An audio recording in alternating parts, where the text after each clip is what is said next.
there you are. That's a good story, dog.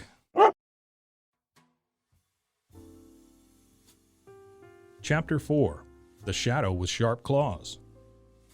Now what's the use, pray tell me this, when all is said and done, 1,000 things and one to learn, and then forgot the one? For when that one alone you need, and nothing else will do, what good are all the 1,000 then? I do not see. Do you? Peter Rabbit. Forgetting leads to more trouble than almost anything under the sun. Peter Rabbit knew this. Of course he knew it. Peter had had many a narrow escape just from forgetting something. He knew just as well as you know that he might just as well not learn a thing as to learn it and then forget it. But Peter is such a happy-go-lucky little fellow that he is very apt to forget, and forgetting leads him into all kinds of difficulties, just as it does most folks. Now, Peter had learned when he was a very little fellow that when he went out at night, he must watch out quite as sharply for Hooty the Owl as for either Granny or Reddy Fox, and usually he did. But the night he started to make a journey to the old pasture, his mind was so full of Old Man Coyote and Granny and Reddy Fox that he wholly forgot Hooty the Owl. So as he scampered across the green meadows, lipperty-lipperty-lip, as fast as he could go, with his long ears and his big eyes and his wobbly nose all watching out for danger on the ground, not once did he think that there might be danger from the sky above him. It was a moonlit night, and Peter was sharp enough to keep in the shadows whenever he could. He would scamper as fast as he knew how from one shadow to another and then sit down in the blackest part of each shadow to get his breath, and to look and listen, and so to make sure that no one was following him. The nearer he got to the old pasture, the safer he felt from Old Man Coyote and Granny and Reddy Fox. When he scampered across the patches of moonshine, his heart didn't come up in his mouth the way it had at first.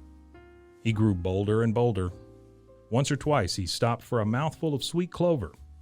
He was tired, for he had come a long way, but he was almost to the old pasture now, and it looked very dark and safe, for it was covered with brushes and brambles.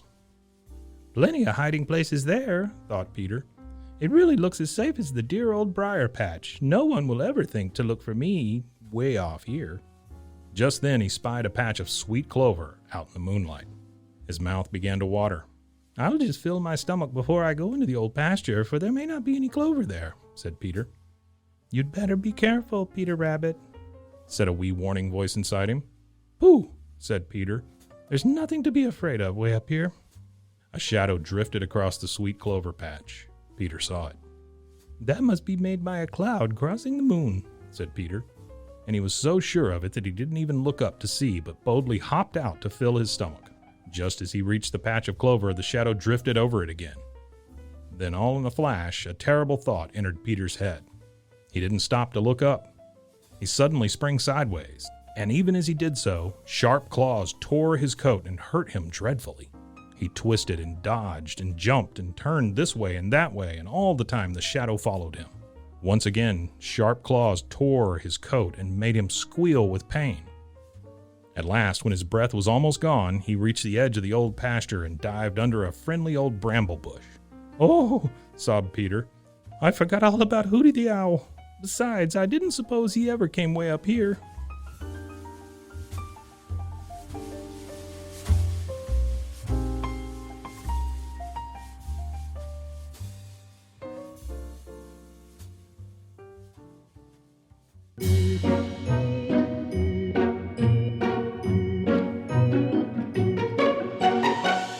That's a good story, dog. This has been a Rogue Media podcast.